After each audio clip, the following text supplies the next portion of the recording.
It's to the gentleman from Iowa, Steve King. Gentleman from Iowa. Thank you, Mr. Chairman. Thank the gentleman from Texas for yielding. And I also thank Dr. Burgess for the leadership role that he has taken nationally in opposition to Obamacare.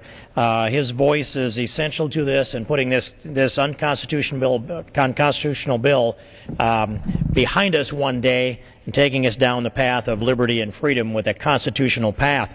I rise in strong support for H.R. 1213, Mr. Chairman. And I'd point out that much has been made of $105.5 billion in automatic spending that was written into Obamacare.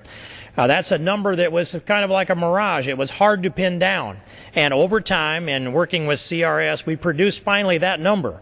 $105.5 billion in automatic spending written into a bill that I don't think any member of Congress, in fact, I'm certain not a single member of Congress was aware of that figure when Obamacare was passed a little over a year ago, about 13 months ago. However, this bill, H.R. 1213, doesn't address that $105.5 billion in automatic, irresponsible, unconstitutional spending.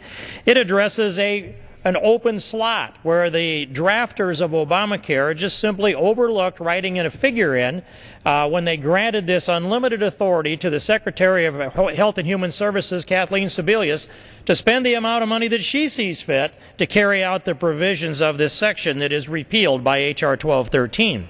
It wasn't just a blank check, Mr. Chairman. It is a series of blank checks, in fact, an infinite number of blank checks that an infinite amount of money could conceivably be written into. That's how bad this is. That's how unquantifiable it is. I know that CBO has attempted to put a number on it, but it requires some assumptions to do that. The 112th Congress has been bound by the 111th Congress with this term we call mandatory spending. I don't concede that there's anything such as mandatory spending in this Congress. No previous Congress can bind a subsequent Congress. This Congress has to approve all spending of every federal dollar before it can be expended, and we need to stand on that principle.